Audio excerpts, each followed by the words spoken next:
तू अभी भी घर पे? सब तो खेत पर चले गए गाय लेकर। उन्हें जाने दो माँ, आज मैं कहीं नहीं जाने वाली। मैं घर पे ही लाली काली को खाना दे दूंगी, वो घर पे ही खा लेंगी। इसलिए तो ये काट लिया मैंने। क्यों? आज वो घास नहीं खाएंगे? अच्छा माँ, तुम ही बताओ, खेत क्या अब खेत है जो जाऊं? पूरी जगह पे तो वो राजा की सेना ने कब्जा कर लिया है, पूरे खेत को अपना बना लिया है। मेरी लाली काली कहाँ घास खाएगी? पहले राजा के लोगों को जाने दो वहां से, फिर जाऊंगी। कैसी बातें कर रही है तू? राजा के लोग हैं तो हम सब खाना पीना छोड़ देंगे? नहीं माँ, वो लोग अच्छे लोग नहीं हैं, बहुत खराब है। जो लोग गरीब लोगों का दर्द नहीं समझते, मैं उनका मुंह भी नहीं देखना चाहती। और फिर वो आदमी तो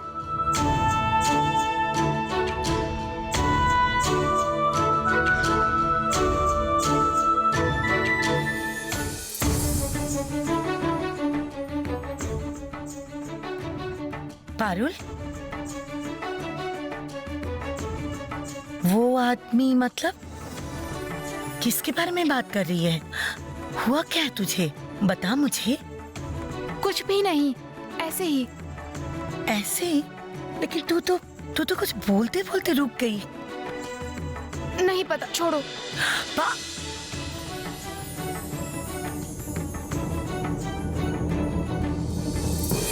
ये देखिए सेनापति जी, इस गांव से कुल मिला के लगान अदा हुआ है 242 चांदी की मुद्राएं, 910 कौड़ियां और 360 सेर चावल। और कुछ लगान बाकी नहीं है? है ना, पर ज्यादा नहीं है, केवल 4 घर बाकी हैं और आज शाम ढलते ही वो आके लगान दे जाएंगे, ऐसा उन्होंने कहा है। ठीक है, फिर आने दो उन्हें, हम लोग तो यहीं पर हैं। जी, मैं ये कह रहा था कि आज ही हमें इस जिरोनी गांव से बैठक उठा लेनी चाहिए। एक छोटे से गांव में बहुत ज्यादा समय लग गया है। अभी भी हमें 3 और गांव से लगान वसूल करना बाकी है। आज अगर हम यहां से नहीं जाएंगे तो फिर हमें बहुत देर हो जाएगी। सेनापति जी, क्या मैं सभी को सामान बांधने के लिए कह दूं? खजांची महाशय, इस गांव में हम और 2 दिन नहीं रुक सकते क्या? बहुत ही प्यारा गांव है। जिरोनी सचमुच विश्राम के लायक है। वैसे भी सभी थके हुए हैं, 2 दिन लेने दीजिए विश्राम सबको। नहीं नहीं, ऐसी गलती मत कीजिए सेनापति जी। महाराज ने हमें केवल 1 सप्ताह का समय दिया है। सारी वसूली करके तब तक हम वापस नहीं गए तो महाराज हमारे सर कलम कर देंगे। महाराज इस विषय पर बहुत कठोर हैं, लेकिन आप देश के सेनापति हैं। शायद आप राजा के क्रोध से बच भी जाएं, लेकिन हम तो साधारण व्यक्ति हैं। ऐसा करके आप हमें मुसीबत के मुंह में मत डालिए। महाराज इतने क्रोधित भी हो सकते हैं, ये मैं जानता नहीं था खजांची महाशय। मैं किसी को भी मुसीबत में नहीं डालना चाहता। बिना जाने ही सबके प्राणों को दांव पे रखा है मैंने। अगर जानता तो कभी भी इस छोटे गांव में तंबू गाड़ने को नहीं कहता। सभी को तैयार होने के लिए कहिए। यहाँ की वसूली खत्म होने पर हम आज ही रवाना होंगे।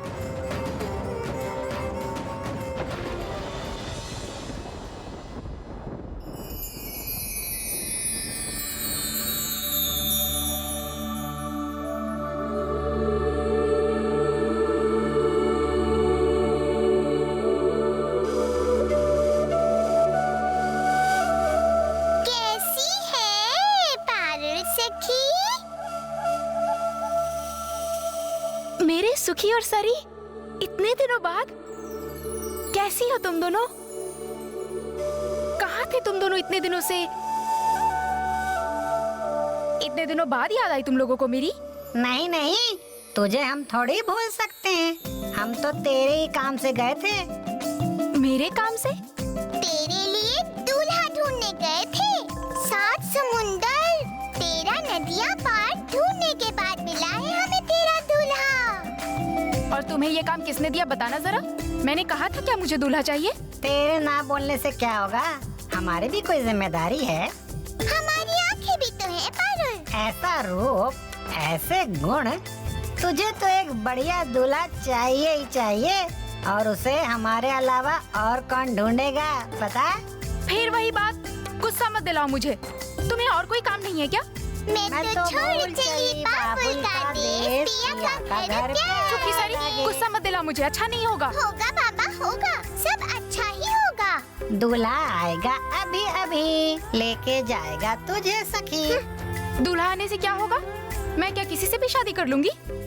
ज्ञानी, अक्लमंद, दयालु के अलावा मैं किसी से शादी ही नहीं करूंगी। घर से निकल के देख पारुल, वैसा ही कोई आया है इस गांव में। इस गांव के खेत में डेरा भी डाला है उसने।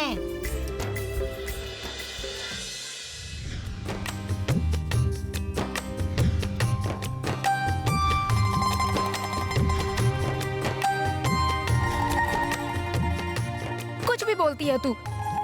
जा यहाँ से, जा, मैं कहती हूँ। मुझे बहुत सारा काम है।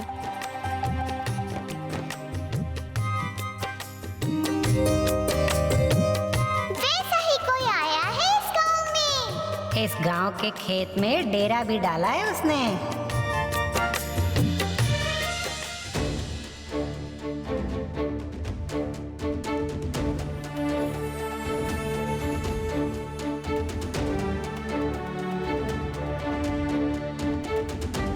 तुम एक बार राजा के लोगों से बात करके देखो ना, हाथ पांव पकड़ने से अगर कुछ लगान कम हो जाए। कोई फायदा नहीं गायत्री, वो लोग कुछ नहीं सुनेंगे। फिर भी एक बार कोशिश करने में क्या हर्ज है?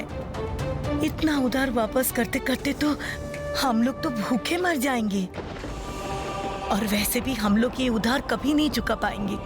तुम जानती हो ना गायत्री, महाराज कितने कठोर हैं। इस लगान के बारे में कुछ बोलने जाऊंगा तो राजा के लोग गुस्सा होंगे। लगान न देने के कारण कितने गरीब लोगों के प्राण जाते हैं राजा के सिपाहियों के हाथों, उसका कोई हिसाब नहीं। ये अगर इंसान होते तो ये इंसानों की समझते, सुनते। इसलिए अच्छा है जितनी जल्दी हो सके ये लगान दे देता हूँ, वही बेहतर है। इससे ये चले जाएंगे और इनके जाने पे गांव के गरीबों का दर्द थोड़ा कम होगा। मैं चलता हूँ। जरा रुको। पारुल, ए पारुल, तेरे बाबा के लिए थोड़ा कुरमुरा और बताशे ले आता। हाँ माँ, देती हूँ। हाँ, वो सब रहने दो, मुझे जाने में देर हो जाएगी। नहीं जी, तुम भूखे पेट मत जाओ। क्या पता वहाँ कितना ज्यादा समय लग जाएगा। ये लो बाबा, पकड़ो, मैं पानी लाती हूँ।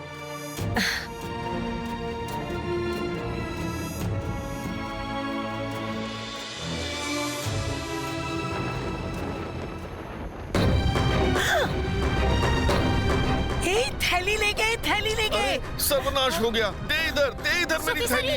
वो खेलने की चीज नहीं है। माँ, सुखी सरी, वो वापस करो, थैली वापस करो। सत्यानाश, क्या होगा?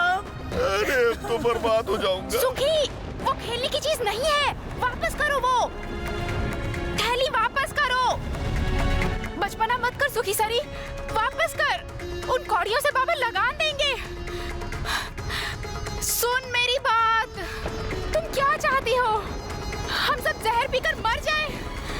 वापस कर दे थैली। सुखी सरी वापस कर थैली। सुखी सरी वापस कर दे, हाथ जोड़ती हूँ। क्या चाहते हो तुम दोनों? जल्दी जल्दी काम खत्म करो, अब हमें निकलना होगा। प्रहरी को जाकर खबर दो कि वो मेरा घोड़ा प्रस्तुत रखे। मैं जाके कहता हूँ सेनापति महाराज। जाओ। कौड़ियाँ वापस कर सुखी, वो नहीं मिले तो बाबा लगान नहीं दे पाएंगे। फिर राजा के लोग उन्हें मार देंगे, नहीं तो दंड मिलेगा उन्हें।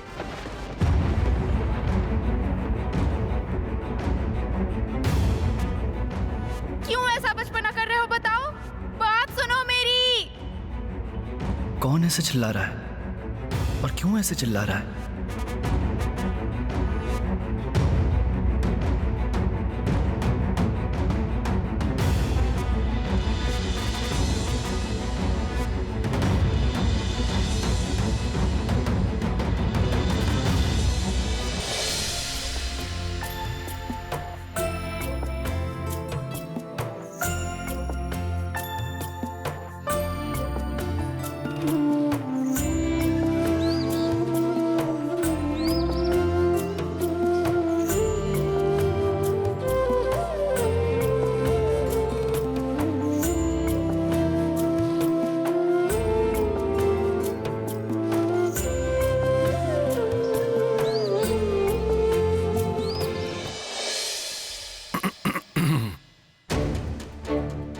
सेनापति जी, इस गांव में एक परिवार के अलावा बाकी सभी ने लगान दे दिया है।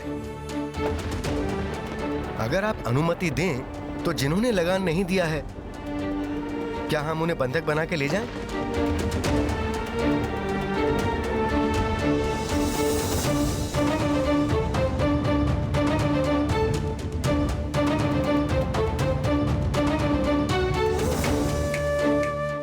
ये लीजिए, उस बाकी एक परिवार का लगान।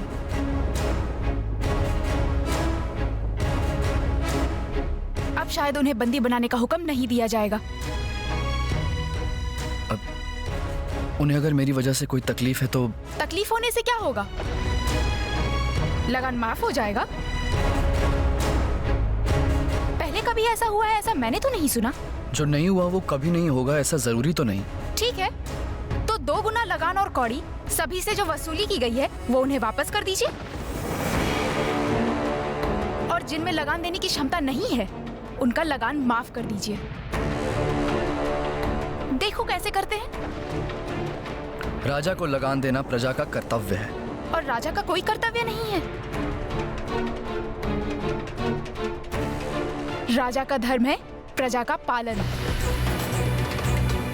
इतने दिनों से तो ऐसा ही जानती थी, लेकिन अब पूरे राज्य में सभी को पता है, सूर्यनगर के राजा का धर्म है प्रजा का शोषण। असंभव। राजकोष में मुद्राएं नहीं है मतलब? जी, राजकोष की हालत बहुत संगीन है महाराज। अब यदि कोई बड़ा खर्च होगा तो समस्या होगी। सूर्यनगर के राजकोष में मुद्राएं नहीं है, ये बात अगर किसी से कही जाए तो वो मानेगा। ये सब हुआ कैसे? महाराज, पिछले कुछ सालों में पानी की तरह खर्च किया गया है। तो क्या हुआ? इससे पहले भी मैंने बहुत बार आपको सचेत करने की कोशिश की, शायद वो बातें आपको याद नहीं महाराज। हाँ ठीक है ठीक है ठीक है, अब समस्या क्या है वो बताओ। जी महाराज, रानी मणिमल्लिका ने आदेश दिया है कि उनके लिए संगमरमर का महल बनाया जाए। उस महल के दरवाजे, खिड़कियां, आंगन, खंबे, सबके ऊपर सोने की कारीगरी होगी और पलंग कुर्सियां होंगी चांदी की, और उस पर जड़े होंगे हीरे और जवाहरात। रानी मणिमल्लिका ने जब कह दिया है तो पूरा तो करना ही पड़ेगा। जी क्षमा चाहूंगा महाराज, राजमहल के एक महल पर अगर इतना खर्च होगा तो दूसरे खर्चों पे तो मुसीबत आ जाएगी। तुम चिंता मत करो, तुम चिंता मत करो। राजकोष में कभी भी मुद्राओं की कमी नहीं होगी, हम बोल रहे हैं। लेकिन महाराज, इतना खर्च करने के लिए सब पैसे आएंगे कहां से? प्रजा देगी दुगना, दुगना लगान देगी प्रजा। तुम सिर्फ दोनों हाथों से खर्च करते जाओ बस।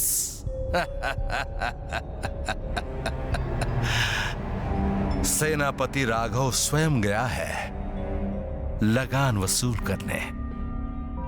दुगुना लगान। लड़के की उम्र कम है तो क्या हुआ, राज कार्य में तो वो काफी निपुण है। अभी जाओ और जाकर बेहतरीन कारीगरों को खबर दो और पकड़ कर ले आओ उन्हें सूर्यनगर में।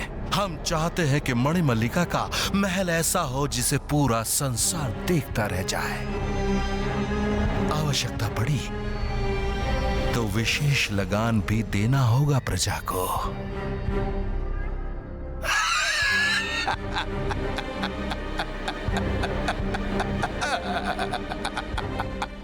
पूरे साल प्रजा इतनी मेहनत करके कमाई करते हैं और राजा के प्यादे आकर उनसे जबरदस्ती सब ले जाते हैं। क्या यही है राजधर्म?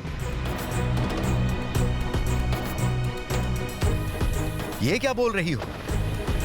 तुम शायद भूल गई हो कन्या कि तुम सूर्यनगर के सेनापति के समक्ष बात कर रही हो। नहीं भूली नहीं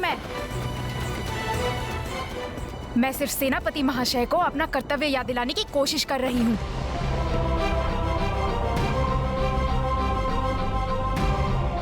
ताकि सेनापति महाशय वापस जाके राजा को उचित बुद्धि दे पाएं। राजा के पास बहुत ताकत है, बहुत कुछ है। सैनिक, हाथी, घोड़े, इन्हीं चीजों के बल पर महाराजा गरीब इंसानों के मुंह से अन्न छीन रहे हैं, अत्याचार कर रहे हैं, शोषण कर रहे हैं।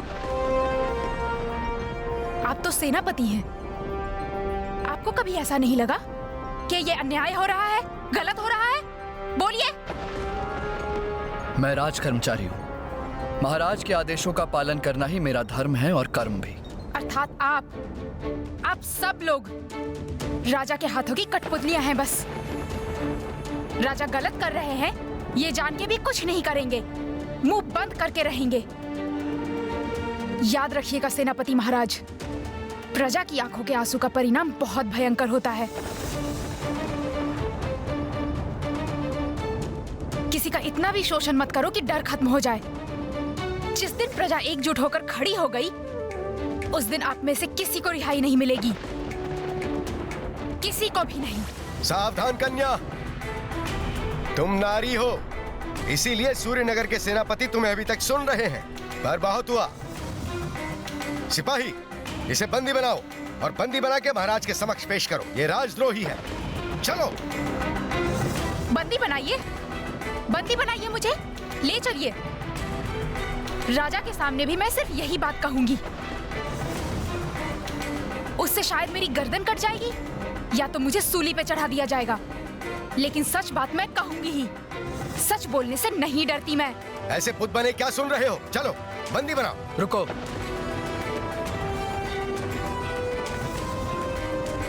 इसकी कोई जरूरत नहीं है, जाने दो इसे। आशा करती हूँ आप वापस जाकर महाराज को समझाएंगे। बोलिएगा कि अगर ये शोषण बंद नहीं हुआ तो विद्रोह होगा ही, जरूर होगा। कोई नहीं रोक पाएगा, कोई नहीं।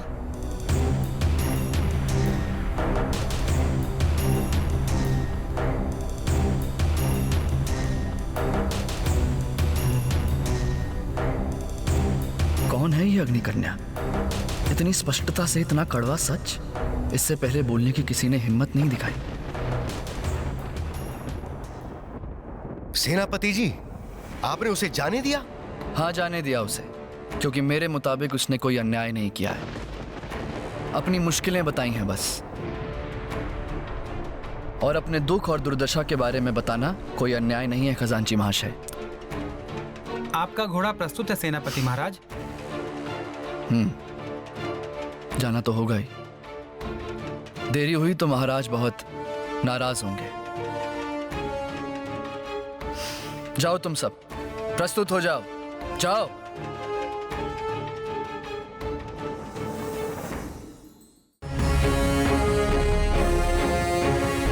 पूरे साल प्रजा इतनी मेहनत करके कमाई करते हैं और राजा के प्यादे आकर उनसे जबरदस्ती सब ले जाते हैं। क्या यही है राजधर्म? राजा के पास बहुत ताकत है, बहुत कुछ है। सैनिक, हाथी, घोड़े, इन्हीं चीजों के बल पर महाराजा गरीब इंसानों के मुंह से अन्न छीन रहे हैं।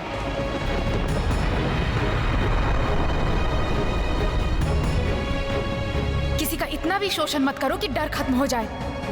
जिस दिन प्रजा एकजुट होकर खड़ी हो गई, उस दिन आप में से किसी को रिहाई नहीं मिलेगी।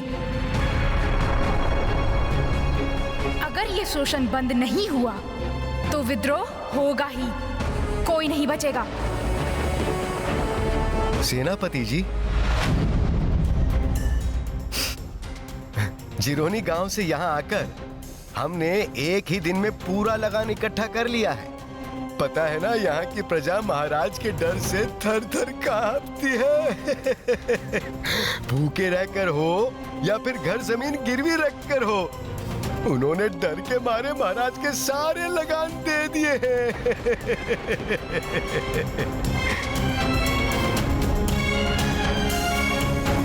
सच ही है, राजा राजधर्म का पालन नहीं कर रहे हैं, लेकिन मैं ये क्यों कर रहा हूं?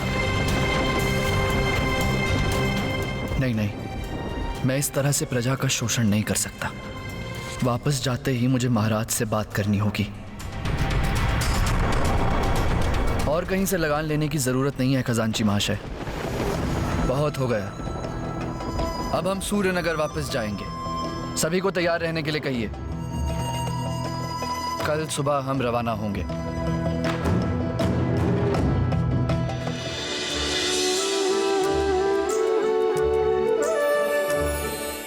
अरे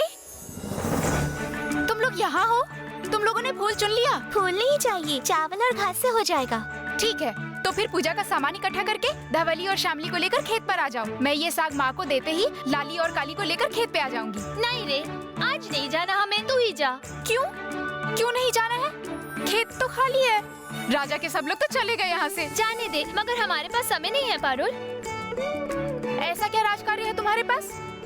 कल से वो बेजुबान जानवर घास खाने के लिए तड़प रहे हैं बेचारे। तुम लोगों की वजह से और वो कितने देर उपवास करेंगे? आज वो घर पे ही खाना खा लेंगे। तो क्यों नहीं समझती? आज हमें मरने की फुर्सत नहीं। अरे आज तो भाई दूज है। चलो। भाई दूज है? बड़े भैया को बोला है इस भाई दूज पे मुझे साड़ी देने के लिए। क्या कहा भैया ने? कहा है कि देंगे। छोटे भाई के साथ हमारे लिए बाजार में साड़ी खरीदने ही तो गए हैं। सच्ची दीदी, मजा आएगा। जल्दी जल्दी हाथ चला, अभी आ जाएंगे वो। भाई तो आते ही खाना मांगेंगे, बहुत खाता है वो। क्यों री सुधा, तुम सब गाय को लेकर खेत पे नहीं जाओगे?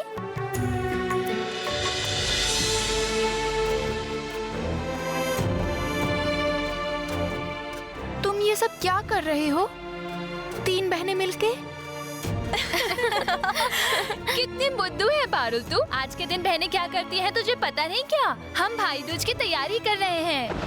उफ, तुम भी ना सब सिर्फ एक ही चीज कह रहे हैं, भाई दूज भाई दूज भाई दूज। तुम लोग अचानक भाइयों को लेकर इतना शोर शराबा क्यों कर रहे हो? हाँ पारुल, तो ये सब क्या बोल रही है? आज के दिन भाइयों को लेकर ऐसी बातें कोई करता है क्या? क्यों, ऐसा क्या है आज के दिन में? तो पागल है पारुल। आज के दिन हर बहन अपने भाई की मंगल कामना करते हुए उसके माथे पर तिलक लगाती है। ये भी नहीं पता तुझे? इसे कैसे पता होगा बड़ी दीदी? इसका कोई भाई कहाँ है कि ये भाई दूज का मतलब समझेगी?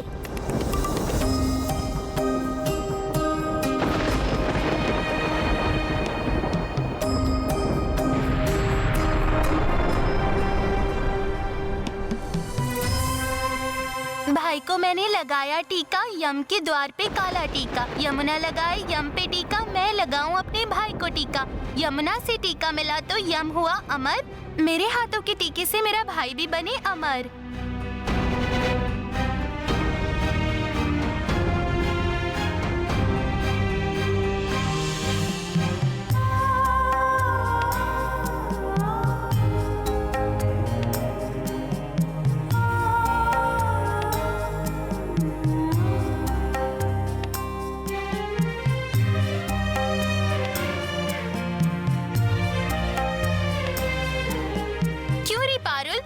यहाँ पे अभी? ओह, मैं तो भूल ही गई थी, तेरा तो भाई ही नहीं है। इसका भाई नहीं है इसलिए शायद इसे जलन हो रही है। देख कैसे मुंह फुलाए खड़ी है वहाँ।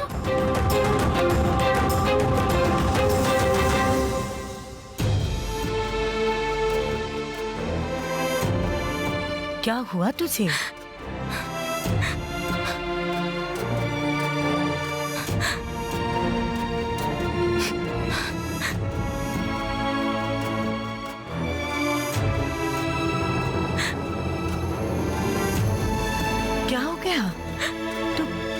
तू ऐसे रो क्यों रही है रे? हाँ, मेरा भाई कहाँ है?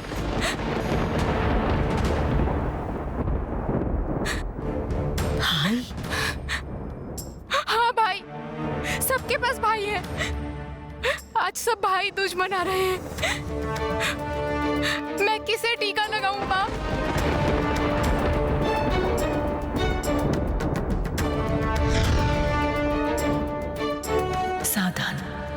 सावधान कि किसी को खबर ना पड़े कि पद्मा को 7 बेटे हुए थे। बताओ ना माँ, किसे टीका लगाऊं मैं?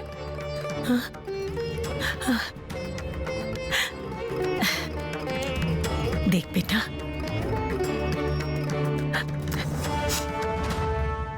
सबके तो भाई नहीं होते, इसलिए इस बात को लेके दिल ना दुखा। क्या करेगी बता? अब तो तुझे मान के ही चलना पड़ेगा, है ना? अच्छा सुन बेटा, आज सुबह से तूने कुछ भी नहीं खाया है। अच्छा सुन, तेरे लिए ना लड्डू बना के रखे हैं, तुझे बहुत पसंद है ना? तू रुक जा, मैं कुछ लड्डू लेकर आती हूँ।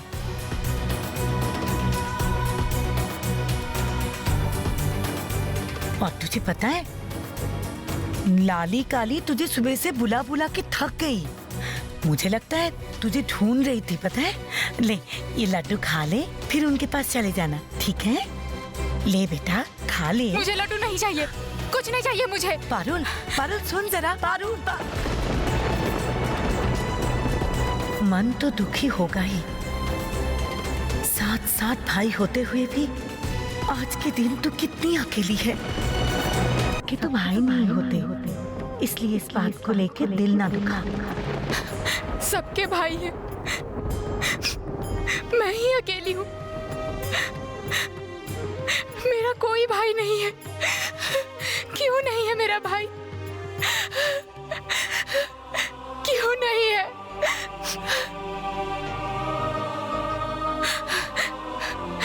मैं आज पूरे दिन घर नहीं जाऊंगी, कुछ नहीं खाऊंगी, उस नदी के किनारे बैठी रहूंगी।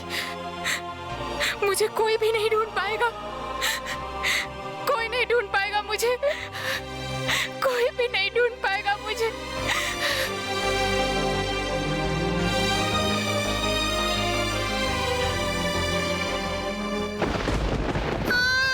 लग गई। म्याऊ, माँ बचाओ।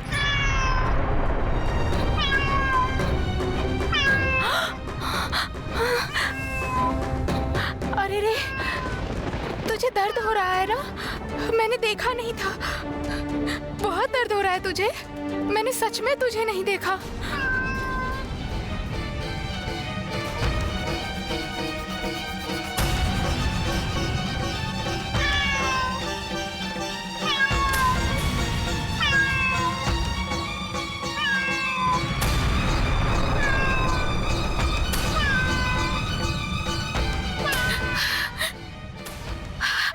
हाय हाय हाय हाय हाय हाय हाय, ये क्या सर्वनाश कर दिया तूने लड़की? हाँ, ये क्या सर्वनाश कर दिया तूने?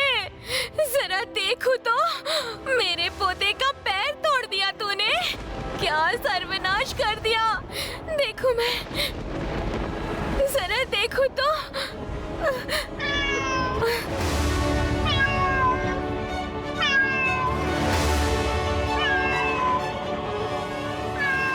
देखो,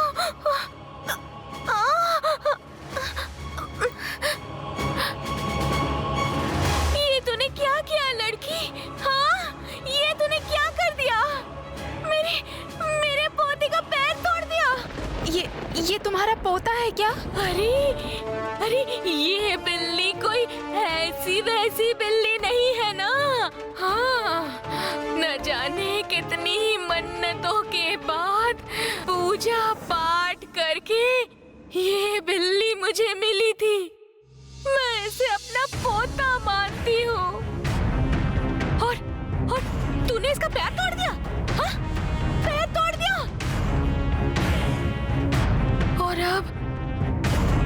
और अब तो इसके पैर को जोड़ने की बस एक ही दवाई मौजूद है। अच्छा, क्या दवाई है बोलो, मैं ला देती हूँ।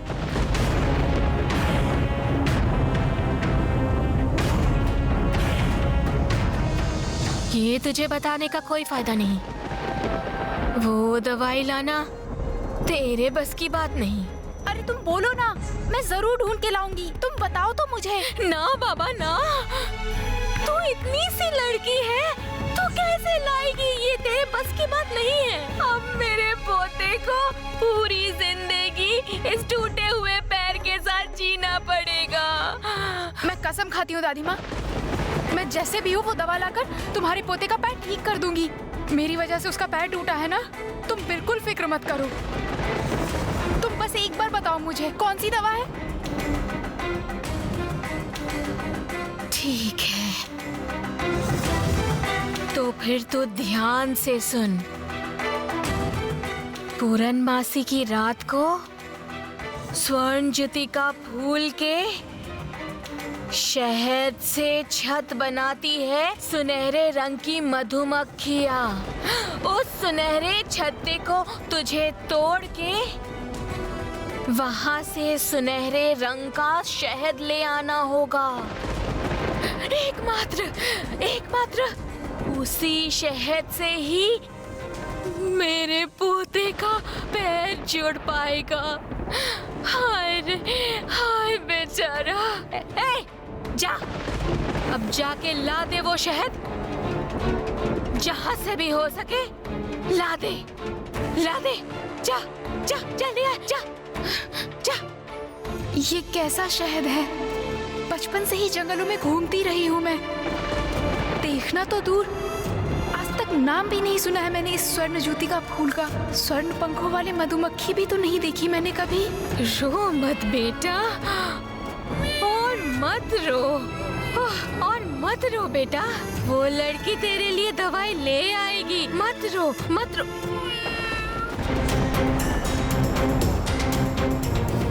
ए लड़की, हैं? क्या सोच रही है तू? हाँ?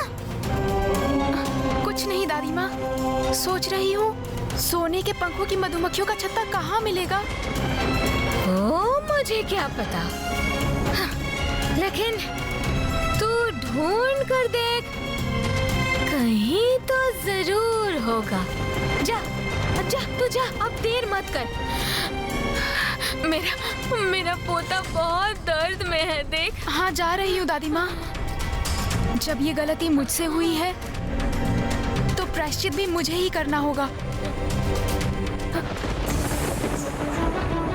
तुम मुझे आशीर्वाद दो दादी माँ, ताकि मैं तुम्हारे पोते की दवा लेकर ही वापस आऊं। ले आएगी, ले आएगी, जरूर ले आएगी, जरूर ले आएगी। मन लगा के ढूंढने से सब ढूंढा जा सकता है। जा, अब रवाना हो जा, जा जा जा जा जा। हाँ। माँ को बता के आना होगा, नहीं तो माँ परेशान होकर रास्तों पे ढूंढती फिरेगी मुझे। फिर नहीं मिली तो माँ बहुत परेशान हो जाएगी।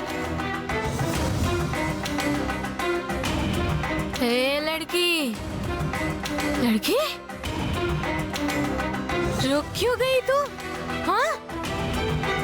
शहद लाने नहीं जाएगी? क्यों री? देख, तूने मुझसे वादा किया है। हाँ? नहीं नहीं, जरूर जाऊंगी। माँ को एक बार बता दूं? उतना समय नहीं है। सूरज डूबते वक्त जब उस धुआं पहाड़ के शिखर के ऊपर एक गोल सोने जैसा चांद उगेगा, उससे पहले ही वो दवाई लानी होगी। नहीं तो मेरा पोता सारी जिंदगी यूं ही 3 पैरों का ही रह जाएगा। नहीं, जा, अब रवाना हो जा तू, और देर मत कर, जा। अच्छा ठीक है दादी माँ, तुम चिंता मत करो, मैं अभी जाती हूँ। माँ, तुम चिंता मत करना, मैं शाम होने से पहले ही तुम्हारे पास आ जाऊंगी।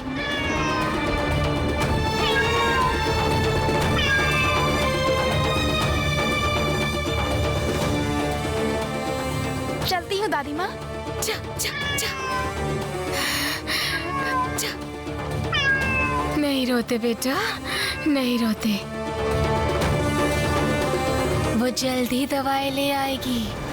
बस, और नहीं रोते, और नहीं रोते, और नहीं रोते। माँ! अच्छा, अब जाके लड़की को वापस आने का समय मिला है। क्यों रे, घर बार नहीं है क्या तेरा? हाँ, सारा दिन सिर्फ जंगलों में और खेतों में घूमती रहती है। कितनी बार कहा मैंने, पारुल थोड़ा सा खा के जा, खा के जा, खा के जा। ये बात तो, ये क्या, कहाँ चली गई लड़की? पारुल, पारुल, पारुल कहाँ है तू? पारुल, पारुल। अरे वाह, यहाँ तो नहीं है, मगर मुझे लगा कि जैसे पारुल ने मुझे बुलाया। क्यों ऐसा लगा मुझे? हाँ,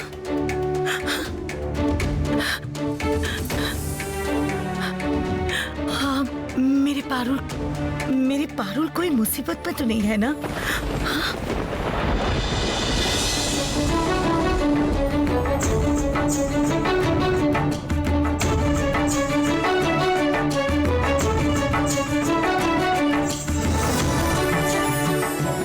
किसी भी तरह सुनहरा छत्ता ढूंढना ही होगा। किस पेड़ के ऊपर इन सुनहरी पंख वाली मधुमक्खियों ने छत्ता जमाया होगा? क्या पता, इधर तो कोई छत्ता ही नहीं दिख रहा है। घने जंगल की तरफ देखती हूँ, शायद वहां हो।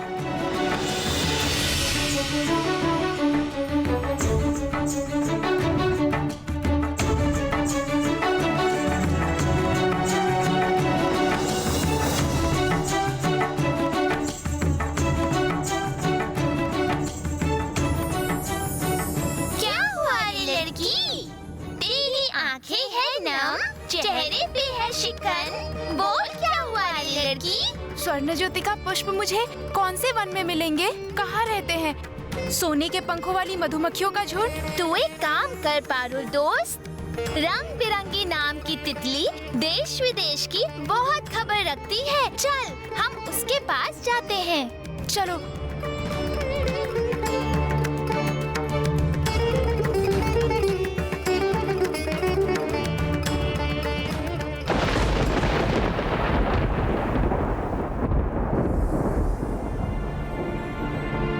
कैसी होगी मेरी बेटी? कैसी होगी वो दिखने में? मरने से पहले एक बार अगर उसका चेहरा देख पाती।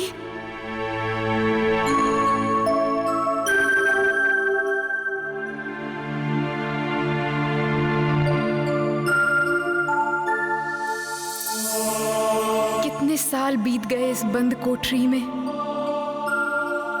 पता नहीं मैं कभी यहाँ से निकल पाऊंगी भी या नहीं। कैसे निकलूंगी मैं? कौन निकालेगा मुझे?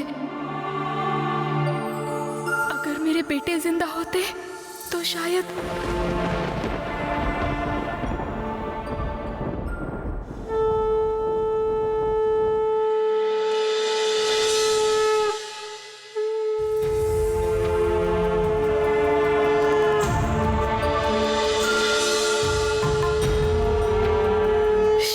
बज रहा है? कौन सा उत्सव है आज? कल रात को तो रोशनी भी थी आसमान में। ऐसी रोशनी तो सिर्फ दिवाली की रात में होती है। कल दीपावली है, मतलब आज तो फिर भाई दूज होगा।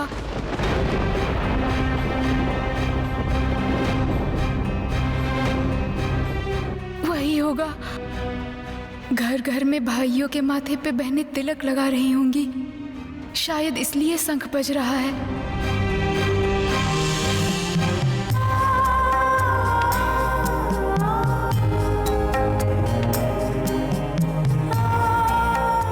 मेरी बेटी के 7 भाई हैं, मगर फिर भी बेटी अकेली है। वो तो भाई दूज भी नहीं मना पाएगी आज। चारों तरफ भाई बहन उत्सव में खुश हैं, और मेरी बेटी वो आज अकेली क्या कर रही होगी पता नहीं।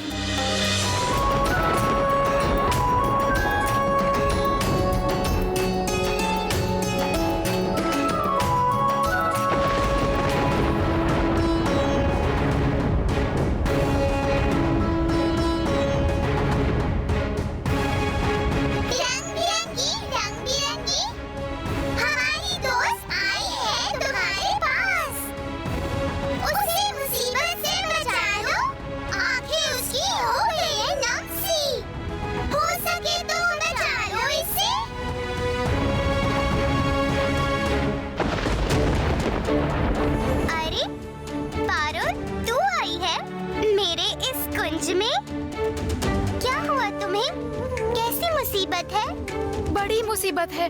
मैं सोने के पंखों वाली मधुमक्खियों को ढूंढ रही हूँ, मगर कोई उनका पता नहीं दे पा रहा है। छत्ता? बताओ बताओ बताओ। अच्छा सुनो फिर, यहाँ से 500 कोस दूर है 3 नोक वाले पहाड़। उन पहाड़ के बीच वाली नोक पे है एक बड़ी सी गुफा। उस गुफा की छत पर है स्वर्ण पंख की मधुमक्खियों का एक बड़ा सा छत्ता। 500 कोस दूर है।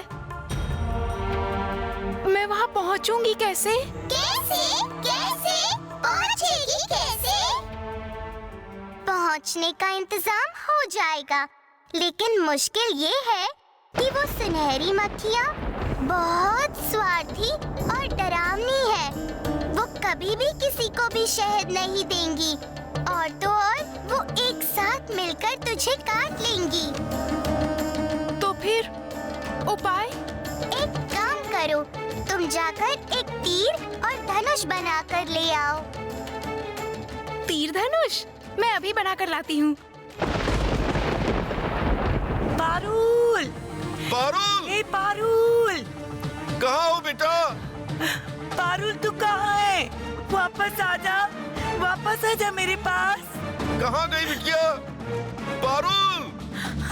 पारुल! तू कहाँ है? चलो